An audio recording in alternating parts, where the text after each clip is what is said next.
There. Great, great. Okay, well, I'd make an account. Thanks for waiting. Nice to meet you. How you doing, dude? Great, great, great pleasure. Well, thanks for having me. Thanks you for coming. My name's Thomas. Um, well, I mean, this is very informal. I just want to let you know that at first. We're very informal. We're not in front of this is all just chilling. We're having a conversation. I actually was gonna write Cool. up a bunch of questions for you, but then I went over your Google Talk twice, Yeah, and I was like, yeah. this man has laid out enough, to fill it all in. But I wanted to let everybody know, please go check out his Google Talk. It's absolutely wonderful. Anybody listening to this in the future, go Dr. Christopher Mason, Google Talk, lays it all out very beautifully. It's excellent. We are going to talk some about that because I do want to talk about your book, obviously. Let me tell the audience a little Yep. bit about what you've been doing. How's that sound? Great. Sounds great. All right. Sounds good. Yeah. All right. So in 2013, guys, Mason launched the PathoMap project to create the first genetic map of a city. That's pretty awesome. This study led to the establishment of the International Metasub Consortium. He also was a principal investigator for the NASA Twin study, very important study. He can enlighten us on that if he feels so inclined. He has also led the first demonstration of sequencing in zero gravity and designed the genomics and bioinformatics methods and experimental protocols that were used on the ISS, the International Space Station. So for the mission to sequence DNA in space for the first time. Uh, it looks promising for the Mars mission. I know you talked a lot about that. This work Mhm. has also led to Dr. Mason's selection as the chair of the steering committee for the NASA Gene Lab Data and Sample Archives. It looks like, and has highlighted. I can't pronounce some of these, my friend. Whale cornel medicine on two NASA patches. Okay, okay. Yes. Yeah. Yeah, man. Okay, well let's just get into talking. Can you Great, great. can you give me, because I genomics are probably what the most important thing about genetics, or what could you say to people listening in the future Yeah. about that? Yeah. So genomics is the collection of all genes. So people think of genetics like they have a gene. We often think of like a gene that gives you a risk for, say, diabetes, or makes genes make you tall, and because you can see tall parents have tall kids. But there's not actually just one gene though for height, or a gene for, say, red hair. There's usually multiple genes that contribute to make any part of your body, part of your cells. And so genomics is all of the genes together. So not just one gene or two, but really trying to understand biology and genetics by looking at every gene. So genomics also can refer to technologies and methods to do sequencing of DNA, characterizing cells. Really, anytime you're doing work with DNA, or even RNA, or even variations of genetics, is it could be genomics, and in many many forms. Right. So Francis Collins, he's a genomicist, or what is that? A Mhm. geneticist, and Yeah, you could say he helped geneticist map. Yeah, yeah. He helped map the the first human genome. genome. Yeah, Yeah, yeah. yeah, yeah. Um, can you That's explain right. to the audience chromosomes and how that differs from DNA, or how that plays a part in it? Because that is how I'm still a little confused as well. Happily. So in DNA, most people think about DNA. That's their genetic code. It's in almost all your cells. And if you think about it, you started as just one cell, as an embryo. Every one of us did. And all the instructions are there in that very first cell. All the DNA that you need to make every tissue in your body, your brain, your heart, your muscle, your lungs. So the instructions are there in that bit of DNA, but it's not totally naked. It's not sitting out. It's 3 billion letters. And so to actually package it in a way that can be copied and moved and condensed, otherwise it'd be too big if it was all laid open. It's packaged up into what's called chromatin, and then that becomes like bricks that you put together to make chromosomes, which basically is just a really big condensed version of all that these 3 billion letters of genetic code, Mm. 3.1 billion letters total, into one small form that then you can keep in the center So of a cell. so DNA double helixes, they make up chromosomes. Would that be correct to say? Yeah, that there's a lot of them. Yeah, billions of them that make up chromosomes. Yeah, or I'm just trying millions. to Yeah, make yeah, it work in my brain, man. Just yeah, yeah, yeah. yeah. Um Definitely. uh I liked how you talked. Let's talk let's talk about your book in the 500 years, cuz I love talking about that and how you went over all the statistics of Oh man, I can't even remember half of it. It was so interesting. But like I said, I didn't want to just pelt you with questions. So, do you want to tell us what you're doing right now? Happy to, yeah, and I put yeah, someone was kind of checking about the MC1R gene. That's actually one of the most well-defined genes that gives you red hair. That probably accounts for 80% of people who have red hair. They have a particular version of that gene. There's a few other genes that are probably at play, but that one's the most significant gene. That if you have that, you'll see a lot that more in actually like Swedish, Scottish, Irish populations, and some of that's because if you live farther away from the equator, you don't get that much sunlight. So any bit of sun that you do get, you want to have paler skin so you can get enough vitamin D. Yeah. And but anyway, so my book, just to comment on the chat there, but my book is called The Next 500 Years. I have another book coming out later this year. It's called The Age of Prediction. But my most recent Ooh. book, is basically a plan and a moral argument as to why we have to go out into the stars, and then a technical and genetic and genomics plan on how to get there. And so the moral argument is that we as humans are the only species that can understand extinction. So we're the only ones that are aware of the frailty of life. So it's really only up to us if we want to preserve, ourselves, which is nice, but also all life as we know it. Because eventually the sun will engulf the planet. The Earth will be, basically completely eaten by the sun Yeah. in about Yeah. 5 billion. So Can't if I have just all put our those two eggs things in one together, basket, can we? that's right. That's exactly. We're all in one basket right now. And so if you put those two facts together, it's a simple conclusion. Like, well, if we're the only ones that are aware that life is in danger and life will eventually be completely obliterated by the sun, the only way that life will survive is if we act on it. So it's a really simple connection of those two facts, which I argue then gives me a duty to enact it. So how do we understand genetics and biology to potentially even modify it so that it could survive on other planets? Is basically the argument of the book. And then the book lays out in the next 500 years all of the things we can and should do to prepare Yeah. for missions to Mars or potentially beyond. Well, we can talk more about that, or we can talk more about the ethics. I'm kind of interested also in the Yeah, ethics of either this both. Yeah, yeah. because, yeah, I know you are. Well, where to ask first? Should have get written down some good ethical questions. I mean, what about CRISPR? Mm. What about the ethics that come with that, or any genetic engineering? Right? It's a big question because history is full of examples where we thought we did something. We were going to try and fix an ecosystem, like putting rabbits into different environments, and the rabbits take over, or invasive species.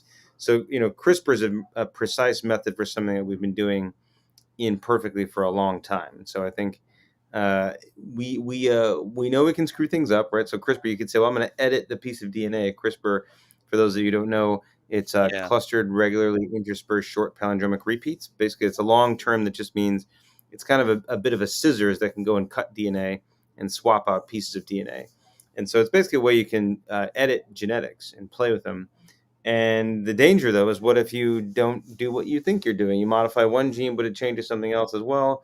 Or what if it doesn't do what you thought it would do? So you could always do something wrong. But just because, I mean, but this is actually true for all of medicine, right? We think we know what's causing your infection, so we try one antibiotic, but we might be wrong. And if it doesn't work out, you try something else. The reason people are more concerned about CRISPR is because you're changing your DNA, so it's harder to just fix it.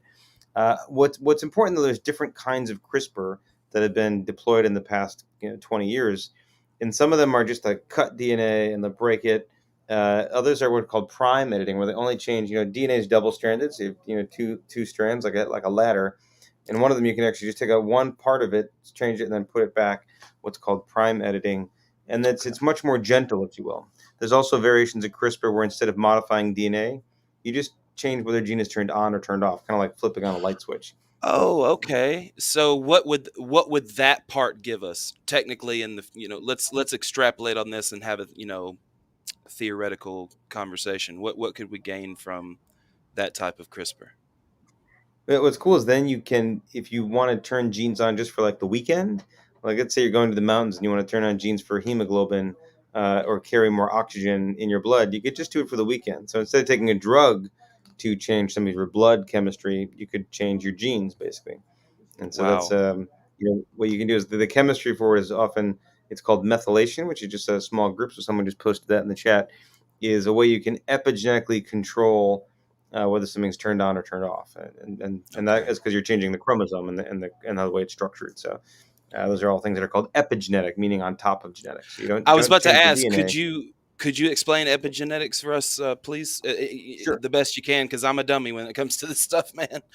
Yeah, actually, the best example is again, you kind of think about just the fact that we all started as the DNA that's in that when you're an embryo, we all start as just one cell, and then that one cell becomes two, then four, then eight, starts to copy to make. Today you have trillions of cells. Usually, estimate is that most adults have 100 trillion cells, lots of cells, human cells, microbial cells, a lot of cells. But it started as one cell. But if you look at your body, you just look at your hands, your skin in your hand is different from your muscles, which is different from well, the cells in your mouth and what's in your brain, the neurons in your brain, and your cardiomyocytes in your heart. So every cell type in your body is a different kind of cell, but the DNA is the same. So actually, the instruction set is there to make every kind of cell, but epigenetics is how you turn something on or off in different kinds of cells to give you this plasticity. So you can have one DNA code, but many manifestations of that code, many types of cells in your body, which is the epigenetics. You control when and where DNA is used, even though the code is the same. It's the same 3.1 billion letters Mm-hmm. effectively in all your cells. It's the same Mm-hmm. code. It's just you're changing what you turn on and turn off is kind of the epigenetic control. Okay. Okay. So, well, that's really interesting. So let's what about some of the other CRISPR techniques you talked about? I forget now, you said in the center of the folding one, what was that? The where you lap it? Where you You let said like I think chromatin I was saying, or you said lapid. Say it again. What was it? the first one you mentioned, and then the second one. The third one was turning the gene off and on, and then you what was the second one you mentioned? I'm sorry. Should have paid attention. There's methylation, and then there's also structure. Like you can change whether something is chemically modified or whether it's actually just open or closed. You Okay. do both. Okay. What of those other two types besides just turning a gene off and on, what could we do? What could we potentially We do? could Yeah, you could even well, you can add genes. You can actually, if like for example, if you can modify genes, add genes. If you want to get rid of a disease gene, like let's say you have something that's giving you sickle cell disease, you could actually get rid of the bad gene and replace it with a good one. Or you can even one of my favorite recent examples is, you know, for people that have sickle cell disease, their red blood cells look like little crescent moons, and then the blood cells clump up. It can cause a big blood clot. So it's a horrible disease. But one thing you could do is, you can do a blood transfusion, or you think about it, you could replace the gene to try and get a good gene. But something that's also been done recently is instead of replacing the bad gene with a good gene, what they've done is reactivated a gene that is only present when you're a fetus. It's called fetal hemoglobin. So what you could do is just turn back on a gene that you used to use when you were a fetus and turn it back on as an adult. So then you'll see what's called fetal hemoglobin, but in an adult. And that's because it now has like a different version of the hemoglobin gene that you've reactivated, and that is a curative treatment. Okay. That is super interesting. Oh my god, dude, I'm learning so much. I was just making sure we didn't have any callers, but I'm enjoying this conversation too much. Oh, we Um, have some people on the chat are posting a lot. Someone talking yeah, about we've got a knockout lot of mice. yeah. If you want to go ahead and dive into the chat, go for it, my friend. Who we Sure, got yeah, here? Let's knockout see. mice are when you knock out a gene, when you take away a gene. But knockout does sound like boxing, but it's not. Yeah, it's not that they're fighters. It's that they've lost something. The mice themselves have been knocked out. They lost a gene. Is what that means. Yeah. This guy's unequilibrium says Linus Pauling revolutionized sickle cell research. I did not know Yeah. that. Yeah. He did also. Yeah, did a lot of work in biology and in medicine. So he was really kind of a pioneer for sure. Yeah. Excuse me. So your main training is in genomics and biophysics. Is that okay? And basically how. Mhm. Yeah, well, I was just going to ask you because basically we're just explaining all this stuff for the layman out here, and I love this kind of stuff. My rooms are usually the group study rooms, so I kind of get to request people, and I wanted you to come on here because I just I liked what I saw from you on Google Talk. You seem like a really nice person, but Yeah. Well, yeah, thank you. Try to be. Try to be. Yes. Yeah. Try you're to be. welcome. You're welcome. I appreciate it. So bioinformatics. What is important about bioinformatics and making that kind of software? Yeah, so a lot of people think of software. They look at like your computer, you look at your laptop or your phone. Of course, that all runs on software. and that's for playing apps like games or Wordle or various games on your phone. That's all software. But software also has to be developed to analyze these genetic sequences we get in the genetic code. It's billions of letters, and then like I was saying, you have trillions of cells that generates these huge data sets that the only way you can understand them and even process them is to have lots of computer science code and informatics code, which just means the means by which you can process and analyze the data is informatics. There's even chemoinformatics, there's geoinformatics, or like chemistry or geology. There's different versions of informatics by different discipline, but bioinformatics just means these are the tools and the software we're building to look at molecules, look at genes, and understand what happens even for in the hospital for medical records. So informatics is broadly any kind of tool set that's helping you process information. And we have a lot of it in biology because the data sets are stupidly large. So you need a really Yeah. good code to understand them. Yeah. So it's kind of like the methodology of how to make the software, of how to do the measuring, and like the metrics of it and things like that. Does that make maybe? Yeah. Yep, Yeah. yep. And then Okay. and also deploying it and then getting it out on big servers like on cloud computing and big systems. Right, to where it can. What about quantum computing? The quantum computer that IBM has, aren't they trying to do some multi-threading thing to where it allows us to watch how those genetic processes are going on? Or those, do you know what I'm talking about? Okay, I figured you did. Yeah, yes. And so some of them, well, because at some point you're going to run out of computing power, and so then where you're going to start to get more of it is to go really down to the quantum level. There's even a group called quantum biologists. People try to think about, quantum fluctuations, where a small change of an electron spin could manifest and give you a pain in your heart or something. Really, it's kind of a more exploratory field, but it is this Yeah, idea that sometimes when it feels like you have like a spark of genius that happens, like where did that come from? Some of the ideas are like, what if it really is like a quantum fluctuation at the subatomic level that's creating these sparks of genius or a heart attack? Kind of which yeah. is still a bit exploratory, but it's an interesting idea of like what if I could spontaneously transport to another place, Well, another idea. So David it's kind Bohm, of I don't know if you ever heard of this guy, but David Bohm had those same ideas, about, well, it's not just one electron that would be causing, it'd be a series of like entanglement and superposition going on, and all this kind of stuff to make, that thing you were talking about.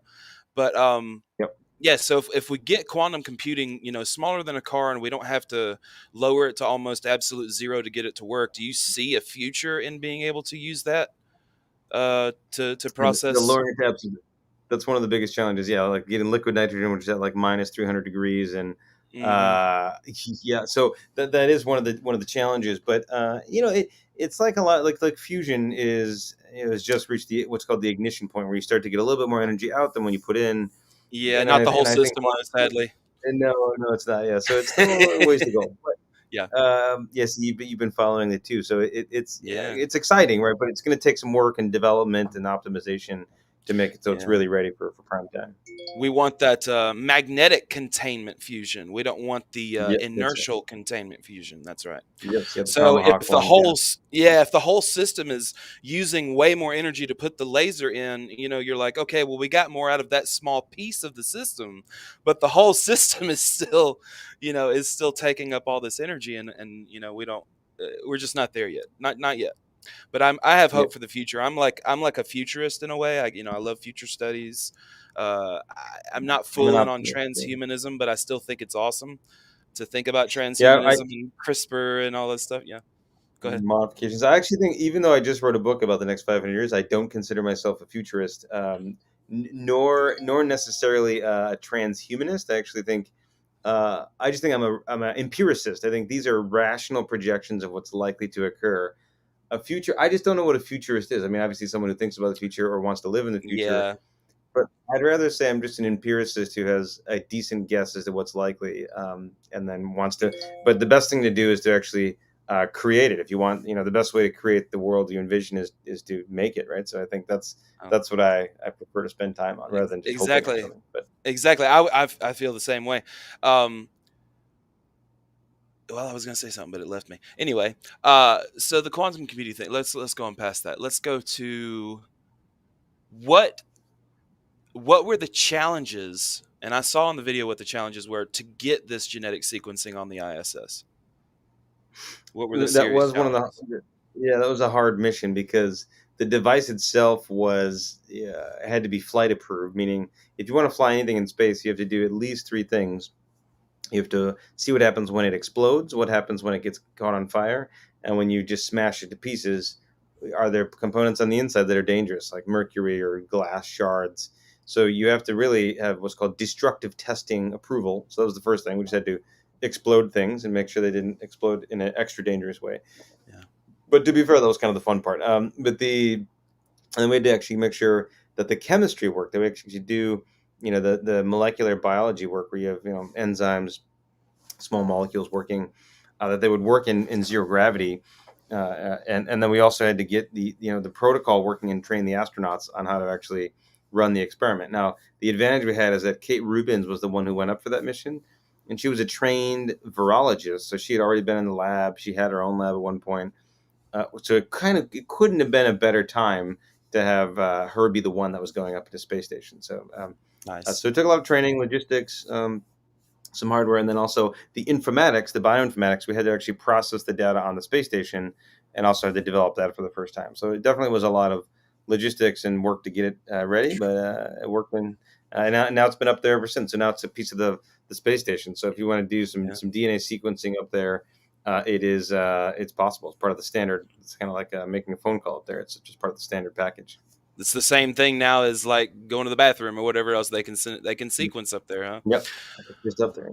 So let's talk about, since we're talking about empiricism, and I'm with you. I think you're using, Bayesian probabilities like we all are in some ways to see what's going to happen down the line. And I'm the same way. I'm a scientist at heart. You know what I mean? I want to follow that methodology, and whatever gets us to truth through that methodology, that's what I follow a correspondence theory of truth. I'm Mm-hmm. usually a scientific realist, unless you catch me on a bad day, then I'm an anti-realist. But uh, no, I mean, let's talk about Mars. Let's talk about Mars for a second. What do we? What? Where can we go? You know what I mean? Like, where can we go now that we've done this on the ISS? Where can we go? Yep.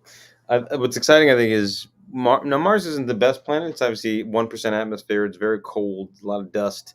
It's not hospitable, but it is the closest planet that we could get to and actually survive on. Venus is too hot. So it means that there's the lunar plans for experiments, Martian plans, but basically we're going to be setting up labs like these kind of sequencers that are going to be that we're in space. We're going to also put them on the moon and Mars, and that way, if someone gets sick, you can actually characterize their DNA right at that moment, and then actually see what virus is infecting them, why are they getting sick. And so I think it's an exciting time because we have some of the hardware. To actually get us there, and also some of the informatics and the tools to sequence someone on Mars and say, oh, here's your problem, and then we can Yeah. do an intervention right after that diagnostic. What? There wouldn't be any. Well, I mean, there would only be transmittable germs and stuff between people on Mars. There wouldn't be any viruses or anything on Mars at all, would there? We hope not, yeah, because if there are, they might kill everyone. Right? So we got to see. Yeah, we'll find We out. find some buried Probably not. civilization That's right. got wiped And the out by their last own thing they wrote. viruses. Yeah. There is something, a group in NASA we work with them called Planetary Protection Group, which thinks about just this problem all the time of what's going to be moved between different planets. Oh yeah, someone said the movie Life. That was exactly the idea in that movie, is that there's a dangerous life form that ended up killing a bunch of people. So it Yeah. was not good. What was that one with was it Brad Pitt, where there was this thing on Mars? They had gotten to Mars and it was just to them. Anyway, it doesn't matter. I don't remember that. If somebody remembers in the comments, hit that up, because I can't remember. It's either Brad Pitt, somebody really famous like that, and they had some kind of virus on Mars Yep. chasing them.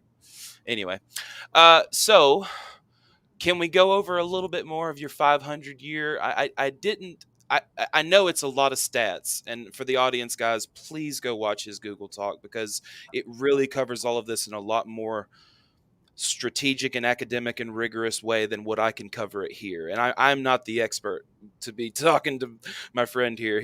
Somebody else could do a lot better of a job. But um, Yep. yeah, please go talk about this dude.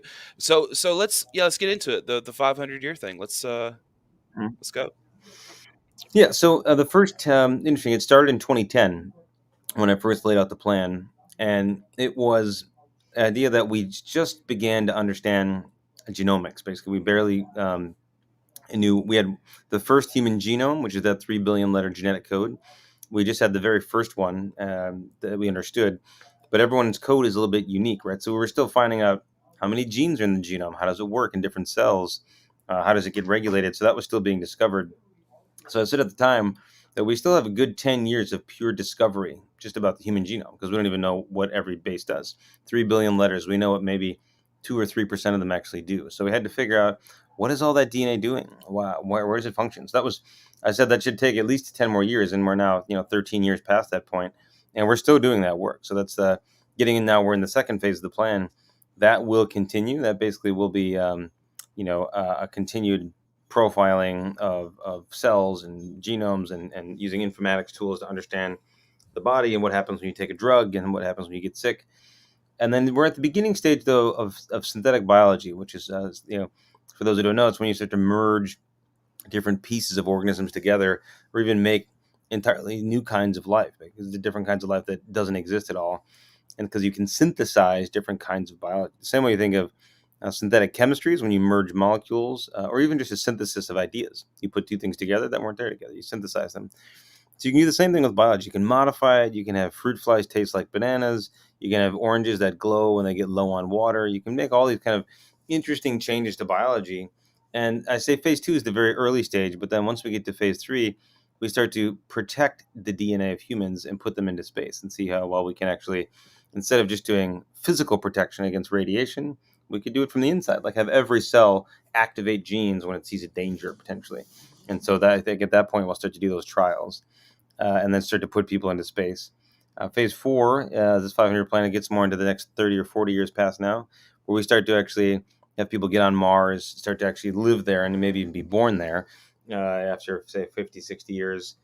And then it starts to get a bit more vague when you get to phase 5 and 6. That's when I start to say we're going to these ocean worlds, and we try and look at organisms on Earth that look like they could survive on, for example, some of these moons that are purely ocean in the middle of deep space, and then actually take lessons from them and then put them into human cells. So, for example, I mentioned, that we have all these genes that you could add genes or modify them. One gene that we don't have, for example, is the ability to make our own vitamin C, but we could put that back in, or to make all of our own amino acids, we could add them in. Basically, make it so your cells can make more of the things they need. Because if you're on a long mission to Neptune, you don't have any places to stop along the way. So, what if you could make every cell in your body have the ability to survive on its own and make all of its cells? It's kind of in the later phases. And then phase 8, 9, 10, just to group them, but basically those later phases are when we start to get to the edge of the solar system. And then we actually start to have, I talk about having humans that could be part chlorophyll, part human. So they could be like plants, basically. Because if you have very little light, Photosynthetic humans.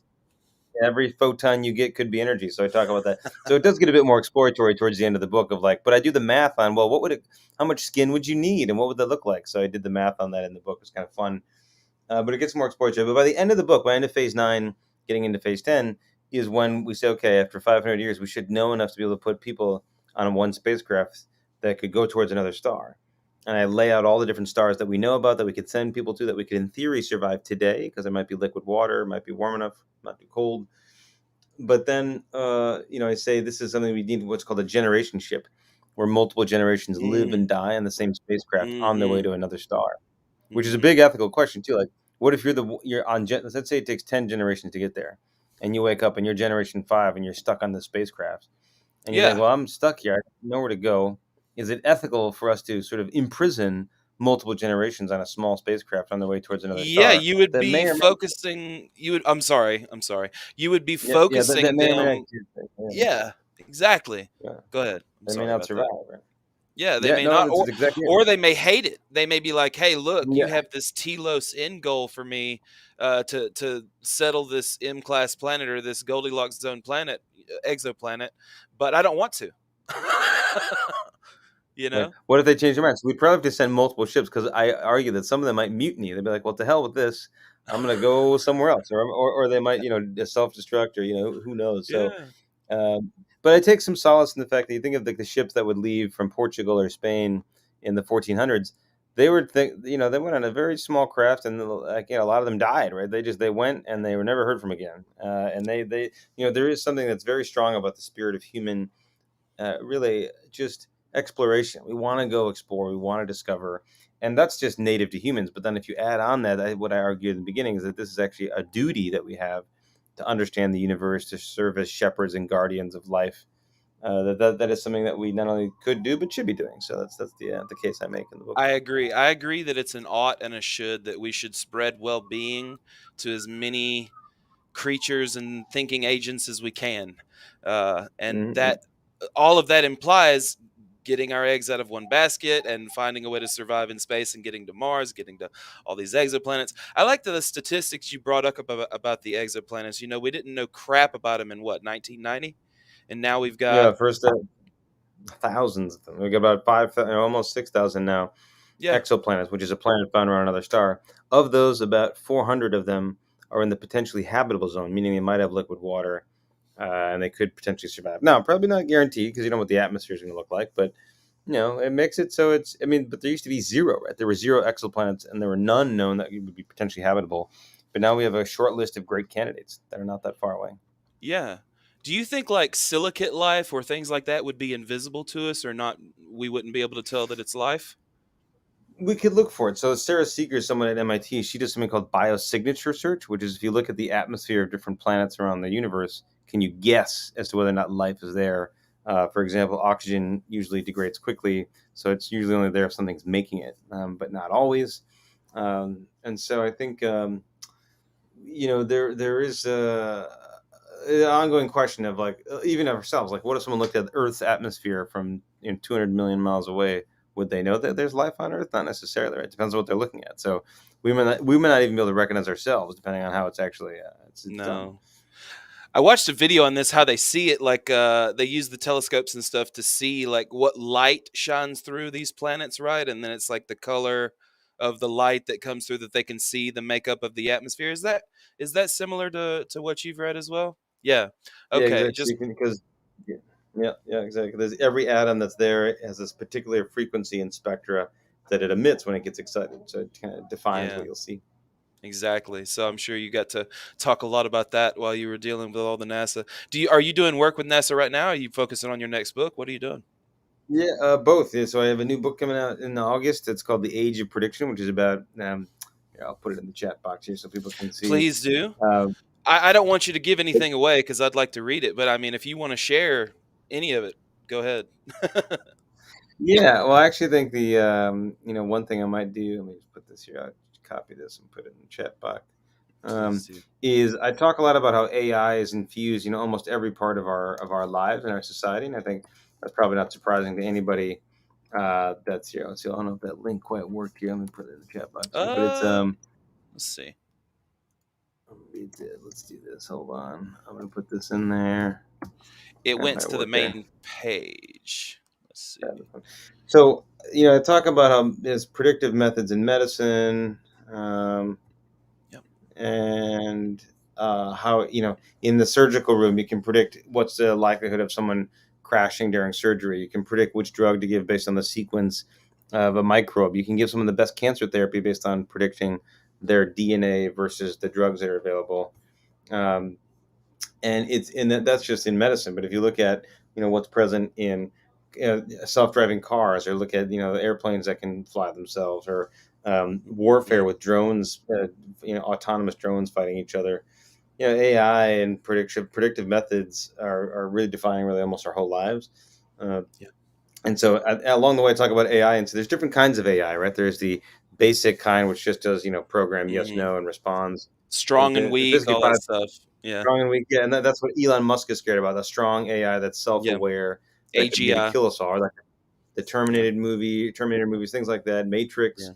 But what I make the case for in the book is, well, what if there's a fifth kind of AI that comes after that, after the strong AI that might be self-aware? Because look at humans, right? We are self-aware. We look at you can have self-reflection, you can have theory of mind, you can think about what someone else is thinking, and we don't have a perfect track record, right? A lot of wars, famine, we've killed each other. It's not perfect, but Yeah. along the way, if you think that this idea of a species aware of its own extinction is a unusual feature, It may also be that this AI would appreciate that, would become aware of the fact that not just one entity goes extinct or dies, but that the whole species, all of the AI of a given AI species could go extinct. I think they will come to the same realization that we have, is that at some point, it's not just thinking about my own mortality, which is, of course, is a foregone conclusion, but the fact that you don't have to have a species mortality, that you Yeah. can persevere beyond the life of one son. And also, if it does the same math we talked in the beginning of like, well, I'm here today, but I might die. Well, I'll die at some point, and that the Earth might die. Well, then I have no choice but to think, how can I prevent? How can I stop that? If life has value, carbon based or otherwise, Yeah. and it's in jeopardy, then maybe we should preserve it. And I I think they would agree. come to the same.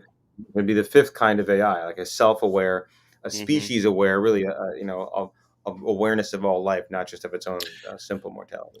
Well, see, I, I would I hope. I agree with you. I'm like an AI optimist. I think that if we raise them in spaces and treat them as we would our children, then hopefully they would be interested in the same things that we are and have the right to change their minds and things like that. And these AI, these strong AI that would be in the fifth level would have this kind of like super qualia, like this kind of like, I talked to Dr. Roman Yampolsky, and he told me, they would have this super qualia and they would realize that it was in the benefit of them to benefit us and all this. So, I'm like I said, I'm very AI optimistic. I don't think Skynet immediately. What do you think when you think about that fifth level of AI?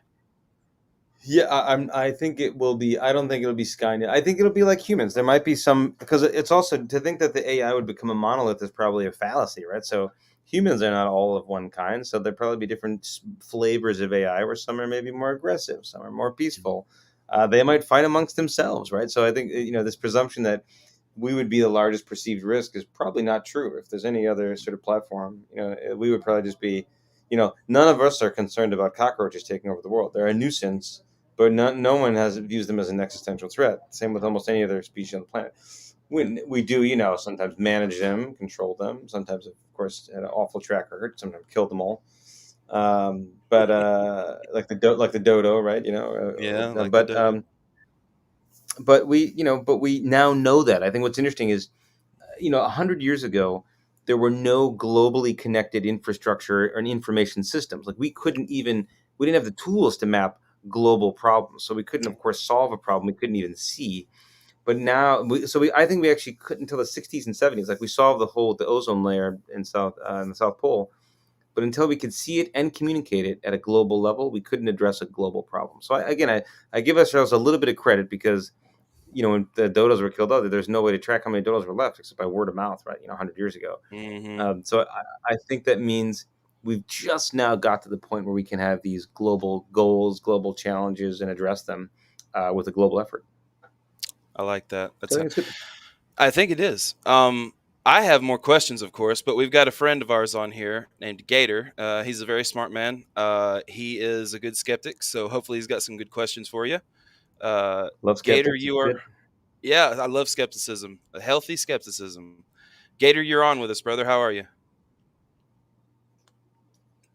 Hi, gents. I'm Hello. well. Oh Thanks yeah. very much for taking the call.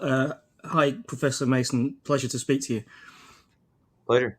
I've got a couple of questions, but forgive me for a little bit of preamble, and also Thomas, if they're too long or the second one's too long, don't worry. The first one is about your insights and opinions on what I would simplify as saying regulation and control and governance and awareness of genomics. But if I was to try to explain specifically what I mean, it's about the way that technology filters through to the human race. So let's just take a smartphone. We're all users of Mm-hmm. smartphones. Most people just Mm-hmm. simply do not know what's going on inside the box, right? They use it, Right. and that's Right. the way it's meant to be for them. Now, the bummer is that, smartphones are actually remarkably powerful tools, much more powerful than the average Joe knows, and it's used in many nefarious ways that we have now come to understand.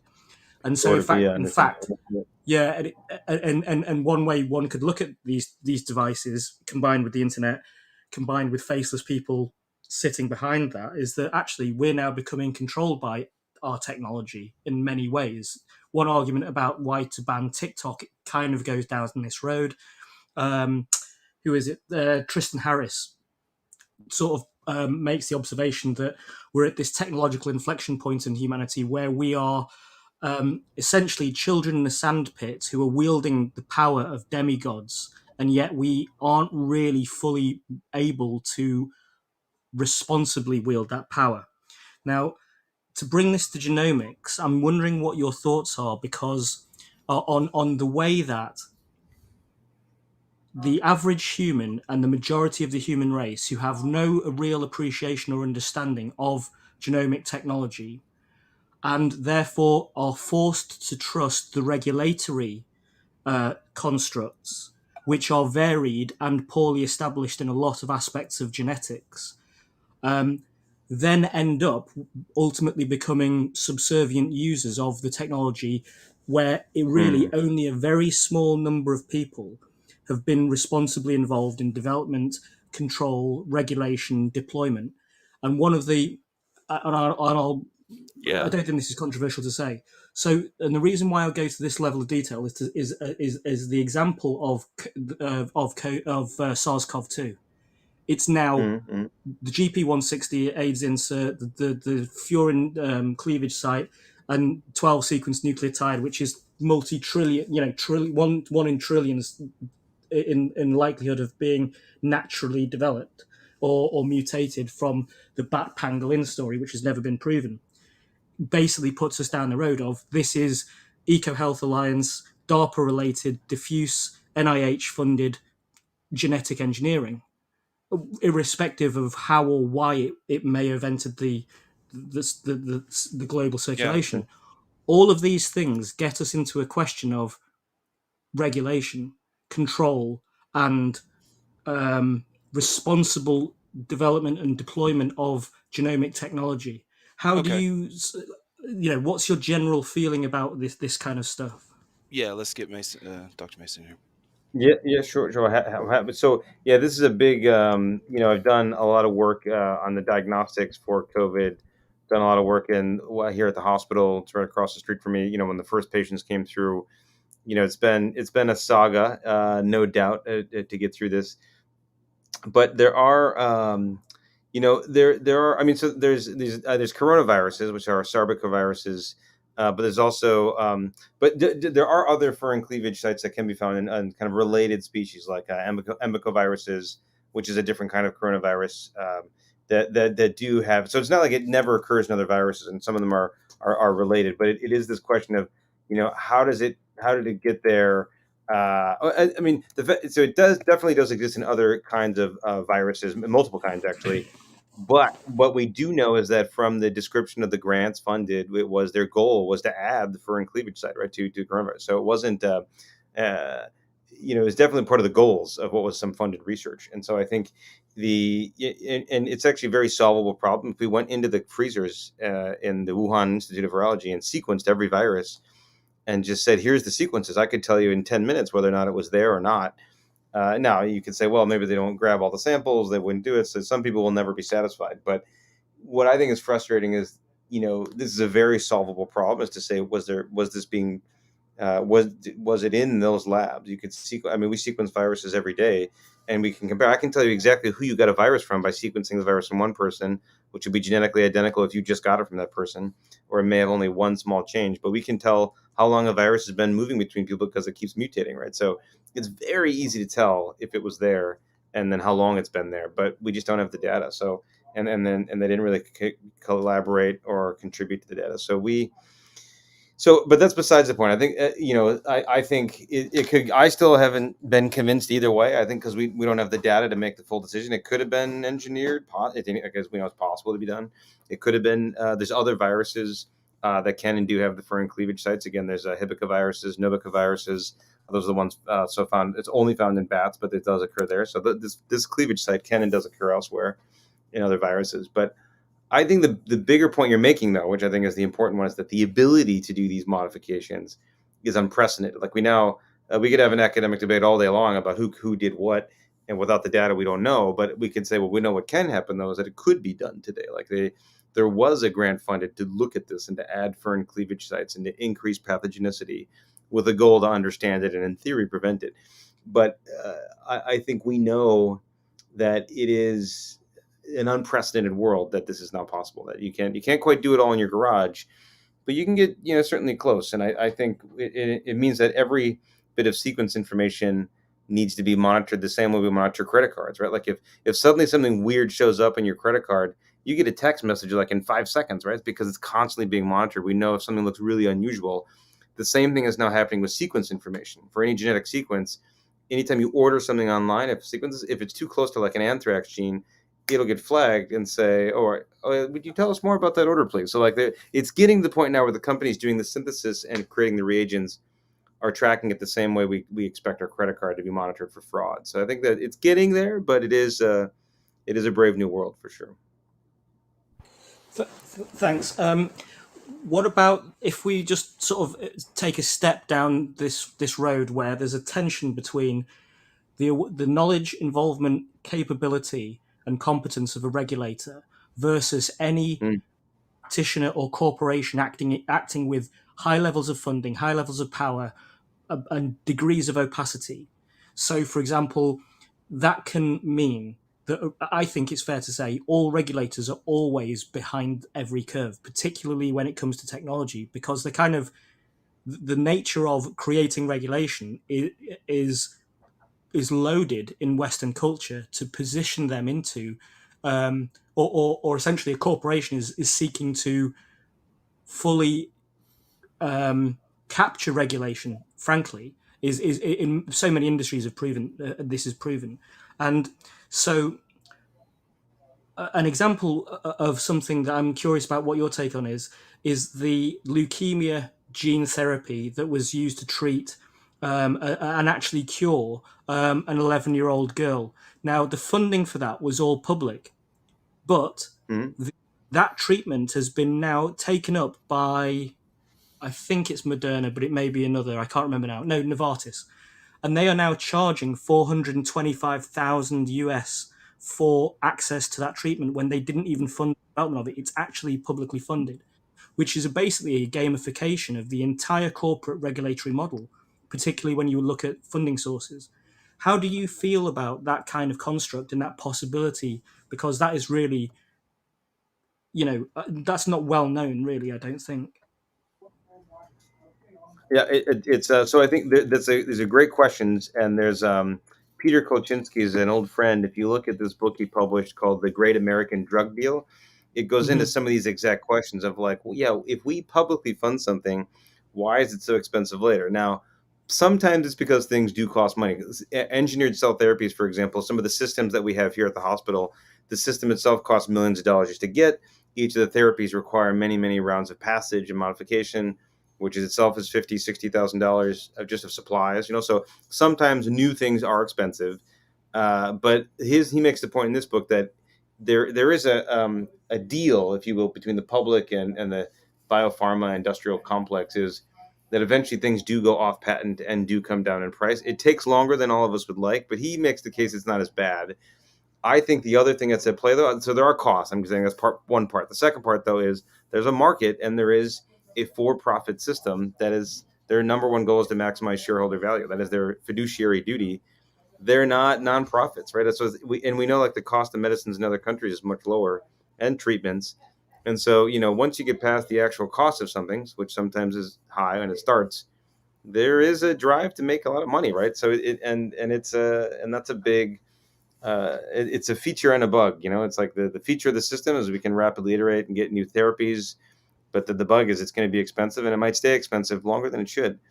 Yeah, and then also you get some people that are just in it for the finance. They're not even in it for the medicine. They're just trying to make more money. So, and they're all working together. So in the same boardrooms. So that's the pros and cons of capitalism in a way. But but Peter in his book makes the argument that in the long run, he calls it the armamentarium of medicine, that we are getting more and more tools in the toolbox to treat current and even future diseases. And so he makes the argument that it's annoying and it's expensive, but in the long run that it is worth it because we're far better off today than we ever were for so much technology that we have. So it's an interesting book if you want to read, but he goes into some of the really egregious, excesses and abuses of the system, which there's many. So it's an interesting book. Thanks. I've got one very quick other thing in case Yeah. you don't mind, which is different. With people often think that that our genetics DNA is static, but it's not, because obviously epigenetics is the kind of constant changing expression of gene expression, and it's more dynamic than perhaps people would understand. And also, we're now looking at DNA storage capability, so a gram for a petabyte or something like that. Yeah. Now, what are Yeah. your do you have any specific thoughts about whether we can combine DNA, a sort of periphery DNA, to provide us with rapid access memory storage? Because in a way, we can look at our own DNA and say there's a form of memory there, i.e., all my memory instruction set of how to be, how to function. But if I add another set of DNA, which I can freely read write to, and that's also containing now biogenetically available data, then essentially I might be able to carry the internet around with me in the form of DNA and bio-access it. Yeah. Yeah.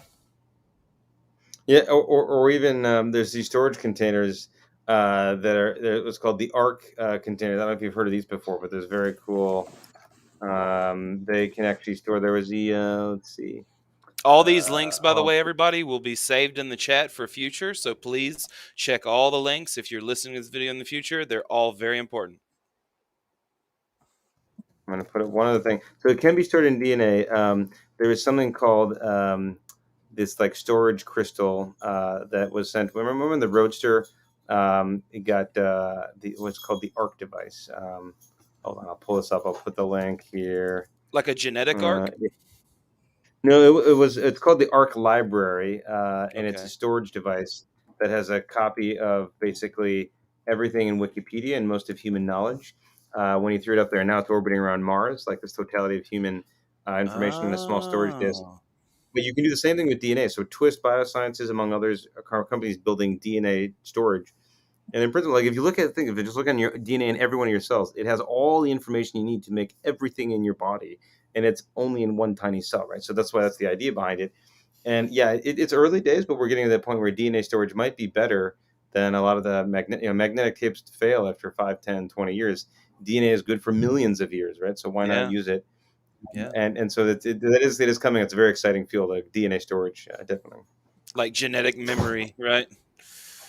Yeah, Or making exactly. making this like genetic, like he said, like this genetic construct that would allow access to electromagnetic fields or the internet or something like that. That would be really, really cool. I think that's awesome. As a, just interested in future studies, that's really cool. Gator, did you have anything else? You're the only caller, brother. You can ask real quick, Gator. Dr. Mason, how long do we have you for, bud? Oh, I have to run at 5. I can be a little bit late to a 5 o'clock meeting, but Oh, I can you're stay on fine. for a few minutes. You're fine. I've pretty much asked all the questions that I wanted to ask, so I don't want Gator. If Gator wants to keep going, he can. Anybody else who wants to call in and talk to Dr. Mason, we won't bite. I promise. Come up and talk to us. I know there's not too many people in here. It's all of our regulars, but we're growing this app. We're growing this app, guys, and we want it to get bigger, and that's why we have people like Dr. Mason coming to talk to us, and we want people to get this information.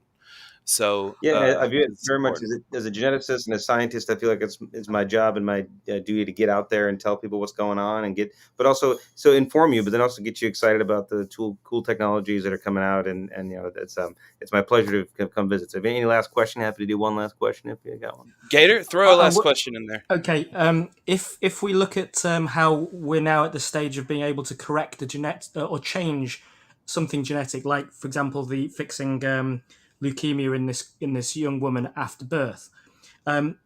If we were going to go down the road of basically modifying humans to say make their amino acids and vitamin C as you describe, with two choices. Do we just do that to the astronauts going on the mission, or do we see that as a complete human update and then do it for everyone past a certain point? But there are irreversibilities in there and huge consequences of doing one thing across all Yeah. of your population if you only have partial knowledge of the future consequences. Of the genome. How do you kind of Exactly. the toss up of that? So I think it'll be like we do like this is the first time in human history we've had even this question right in front of us, right? So I think we will have to do it like we do most medicines. We do it slowly in small groups of people 10 people at a time, 100 people at a time. Like we didn't get a CRISPR cure for sickle cell and did it to every sickle cell patient, right? We do it very slowly, very carefully. Mhm. But what I argue in the book actually is that we should have intergenerational clinical trials. We basically monitor people not just for one patient's life, but for their progeny and multiple generations, to be extra sure that we haven't Mhm. screwed anything up, because it's an extra powerful responsibility we have and technology. So the other alternative is you could have one continent where all the people stay unedited, like maybe Australia, and then we leave them alone as like a control group. It's another idea, but I think the reality, There are some people who believe that they are less. They have yeah, been that's right, that's right, that's right, that's less advanced. right. That's right. So I think it'll be deployed slowly, like most medicines are, and carefully as it should be. But I think if something really appears after decades of study to have no obvious harm and a lot of benefit, at some point ethically, you have to say, well, this appears to be the pros outweigh the cons. This is something we could deploy more broadly. The biggest example, things like fluoride in drinking water, right? Like it generally helps with dentistry, or folic acid in bread. Like you can't even buy bread anymore that doesn't have folic acid enriched in it, because it seems to prevent neural tube defects. But there's probably a rare population of people where maybe it's a slightly higher risk, but that if for 99% of people, it decreases the chance of you having a deformed baby. The pros outweigh the cons, and then we just deployed it on everyone. There's no longer a choice to buy flour without it unless you make it yourself. So it's interesting that there's precedence for this, what I call, that the greater good has just trumped the individual liberty, just because you can't have everyone add folic acid to every loaf of bread they make. It would just be too logistically hard. So we treat it at the source. But it does depend on the fact that you think, okay, this is we're so sure we're going to do it for everyone. But it's very rare in human history. But we're going to be at this one of those points where, like, well, we think this is really good. Maybe we do it for everybody. But I think that's decades and decades away, because it's such new technology, I guess. But Yeah. but thanks for the question, and thanks Yeah, for having me. thanks, Chris. I appreciate it. It's been a pleasure talking to you. Thanks very much, Thomas. Appreciate it. You're welcome. Dr. Mason, thank you so much. Please come back anytime you want to and talk with me. I would love for you to come back anytime. Pleasure. Thanks for your interest and checking out the book, and a great group here. It's really wonderful. Thank you. All right, guys. See you, brother. Thank you. All right, guys. That was fantastic. Awesome. Does anybody want to come up and talk about it, or should we go to Discord? Anybody go come up and talk to me? Hello? Nivik, I see you down there. Oh, we still got Chris in here. Hopefully. Well, maybe it's just still showing him. Hopefully it lets you leave the room, Chris, and it's not just bugged. Here we go. We got Gator. Gator! Hey, Thomas, I really appreciate actually what Pangburn's doing on this platform, which is different to other to the people you've brought on recently are really just interesting and nicely varied, and they are also current. So I really think you're doing a good thing with trying to get more speakers like this, because Yeah. just the ability to ask somebody of like Steve Keen's level of competence, or Yeah. Professor Mason here, or Avi Loeb, questions directly is a really good thing. Yeah. Thanks a lot. Oh yeah, and you can tell Dr. Mason knows everything he's talking about, man. You can tell that is a professional through and through.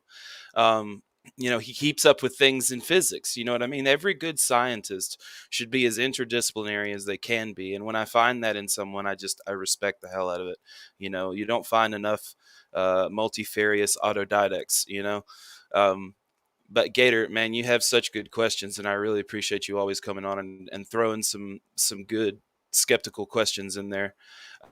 Where are you on the Discord, Gator? Are you on No, our Discord? I kind of registered an account, but I haven't really used it. I just don't really have the time to sort of go down that Well, rabbit hole, really. So I just sort of dip in hey, here and from time to time. that's okay. You're always welcome on my show. You know that. But if you ever feel like it, I think Travis can probably. Oh yeah, that's right. I can drop him. Hang on. Force mute. Remove from speakers. That's right. Okay. Yeah. I didn't want to keep it too much longer than this, guys, because I personally do not know enough about genetics. I studied a good bit. See, Travis just posted the Discord link for anybody who wants it. Please come and join us. But in the future, when we talk to Dr. Mason again, I'm going to have to do a little bit more studying into all of what he did. Only had like a day this time. And his Google talk was amazing. So if anybody wants the real rigorous, like numbers, statistics, graphs, go watch that, because that's better than I can do. I had a layman's understanding of this at best. So, yeah, guys, Gator, I guess we'll catch you. I may do a show later tonight, so if you want to show back up for that, you're always welcome. Cool. But Cheers, Thomas. Take it easy, mate. yeah, cheers, Gator. See you, buddy. Take Everybody, care. thanks for yes, sir. Everybody, thanks for coming to the Pangburn Hangout. Thanks, Dr. Mason, for coming and talking to us. That was fucking awesome. I get excited about this kind of stuff because I'm learning. Please come us in the Discord, and I guess if nobody else wants to come up and talk, we're gonna end this session. Thank you guys, and love you.